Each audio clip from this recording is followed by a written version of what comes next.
Good morning student. हम लोग chapter 4 air हम लोग देख रहे थे, जिसका हम लोग फर्स्ट ऑफ ऑल हम लोग देख चुके थे कंपोज ऑफ द एटमॉस्फेयर।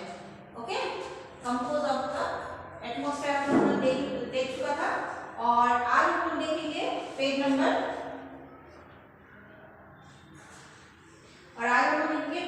22 में structure of the atmosphere. Structure of the atmosphere, आपका जो एटमॉस्फेयर है उसकी जो संरचना है वायुमंडल है ना, जिसको कहते हैं हम लोग वायुमंडल। वायुमंडल की जो संरचना है वो कैसे बनी है। Our atmosphere is divided into 5 layer. जो हमारा एटमॉस्फेयर है वो कितने लेयर से बना हुआ है? 5 लेयर से बना हुआ है। Starting from the earth surface, जो आप 5 परतों में विभाजित है, और जो पृथ्वी की जो सतह से आरंभ होगी, जो हमारा अर्थ है, पृथ्वी है, उससे वो स्टार्ट होता है ना। तो दिस आर सबसे फर्स्ट है आपका ट्रोपोस्फेयर। देखिए मैंने यहाँ पर आपको थोड़ा सा डायग्राम भी बना दिया है और आपके बुक में भी है, उसको आप देख सकते हैं। Troposphere, stratosphere, mesosphere, thermosphere and exosphere, ये आपका जो मैंने नाम लिया है, ये आपका जो वायुमंडल है, एटमॉस्फेयर है, उसकी संरचना इस तरह से हुई है। सबसे पहले ट्रोपोस्फेयर, उसके बाद स्ट्रेटोस्फेयर, उसके बाद मेसोस्फेयर, उसके बाद थर्मोस्फेयर और लास्ट एक्सोस्फेयर। ठीक है, तो हम आगे देखेंगे कि ये है क्या चीज।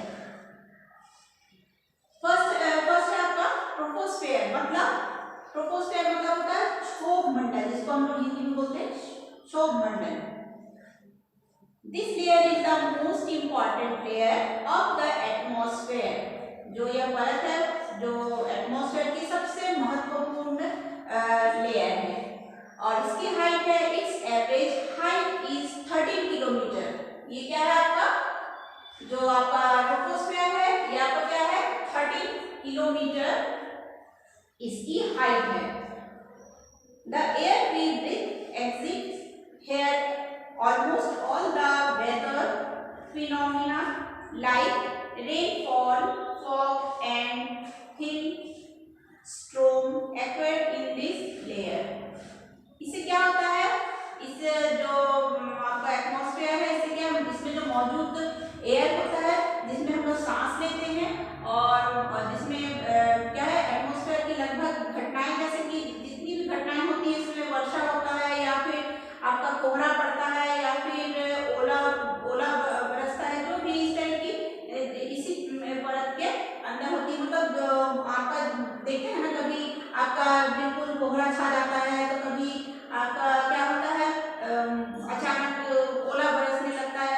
इस बार बरसा ना ओला, बहुत ज्यादा ओला पड़ा ना, और अचानक वर्षा होती है। ये सब क्या होता है, सब आपका ट्रोपोस्फेयर के अंतर्गत होती है। ये जो आपका सबसे नीचे है ट्रोपोस्फेयर, इसके अंतर्गत होती है। सेकेंड है आपका स्ट्रेटोस्फेयर। ये आपका फर्स्ट, ये आपका सेकेंड। स्ट्रेटोस्फेयर, स्ट्रेटोस्फेयर क्या है आपका, above the stratosphere leave the stratosphere, it extends up to a height of 50 kilometre. ये क्या होता है, स्ट्रेटोस्फेयर मतलब आपका समताप मंडल। इसमें क्या होता है, इसके ऊपर स्ट्रेटोस्फेयर, ट्रोपोस्फेयर के ऊपर का भाग जो होता है वो आपका स्ट्रेटोस्फेयर। देखिए यहाँ पर आपको दिख रहा है, पहले स्ट्रेटोस्फेयर, फिर उसके ऊपर का हिस्सा है आपका stratosphere. This layer is almost free from clouds and associated weather phenomena, making conditions most ideal for flying aeroplanes. One important feature of stratosphere is that it contains a layer of ozone gas. We have just learn how it protect us from the harmful effect of the sun rays. इसमें क्या बोल रहा है कि जो आपका stratosphere है, इसमें आपका ये आपका 50 किलोमीटर की ऊंचाई तक फैला हुआ है और इसमें यह परत क्या जो आपका जो लेयर है ये क्या बादल एवं मौसम संबंधी घटनाओं जो बादल मतलब जब कब वर्षा होने वाली है, कब हवा चलने वाली है, मौसम संबंधी घटनाओं से लगभग मुक्त होता है, ये सब बातों से ये अलग होता है। इसके बाद यहाँ की जो परिस्थितियां होती हैं जो हवाई जहाज उड़ाने के लिए आदर्श होती है। मतलब इस जो स्ट्रेटोस्फेयर का जो वेदर होता है ये सबसे अच्छा होता है, क्या आपका एयर को क्या करने फ्लाई करने में सबसे अच्छा वेदर रहता है। और आपका स्ट्रेटोस्फेयर का एक महत्वपूर्ण विशेषता यह है कि इसमें क्या है, ओजोन की जो गैस की जो परत होती है, ओजोन गैस की परत होती है, यह परत सूर्य से आने वाली हानिकारक गैसों से हमारी रक्षा करती है। क्या होता है स्ट्रेटोस्फेयर की सबसे मुख्य विशेषता इम्पोर्टेंट ये है कि जो सूर्य से आने वाली ओजोन की जो परतें हैं, ओजोन जो गैस है वो हमारी मतलब आने वाली जो हानिकारक गैस होती है उससे हमारी क्या करता है, रक्षा करता है। नेक्स्ट है आपका मेसोस्फेयर। मेसोस्फेयर मतलब मध्य मंडल। मेसोस्फेयर आपका ये है, फर्स्ट है आपका ट्रोपोस्फेयर, स्ट्रेटोस्फेयर, फिर आपका है मेसोस्फेयर, थर्ड लेयर है आपका मेसोस्फेयर। ठीक है, मेसोस्फेयर मतलब है मध्य मंडल। This is the third layer of the atmosphere. It is above the stratosphere. It extends up to the height of 80 kilometer. Meteor is burned up in this layer on entering from the space. ये क्या होता है, जो आपका क्या कहलाता है, मध्य मंडल। यह वायुमंडल की तीसरी परत है, जो आपकी एटमॉस्फेयर का ये थर्ड लेयर है। ये क्या होता है, आपका स्ट्रेटोस्फेयर के ऊपर होता है और ये लगभग आपका 80 किलोमीटर की ऊंचाई तक फैली होती है। और इसमें क्या है, जो एयर और जो अंतरिक्ष से प्रवेश करने वाले जो उल्का पिंड होते हैं, उल्का पिंड किस परत में आने पर जल जाते हैं।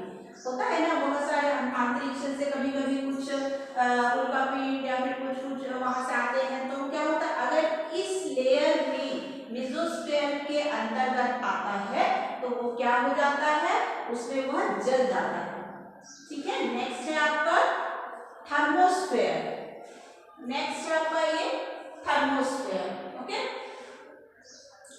थर्मोस्फेयर मतलब बाह्य वायुमंडल। थर्मोस्फेयर में क्या होता है, इसकी बढ़ती ऊंचाई के साथ तापमान अत्यधिक तीव्र होती जाती है। जैसे जैसे इसकी ऊंचाई बढ़ती जाती है, देखिए धीरे धीरे ऊंचाई बढ़ रहा है ना, तो वैसे ही इसकी क्या होती है, उसकी जो तापमान है अत्यधिक तीव्र से बढ़ता है।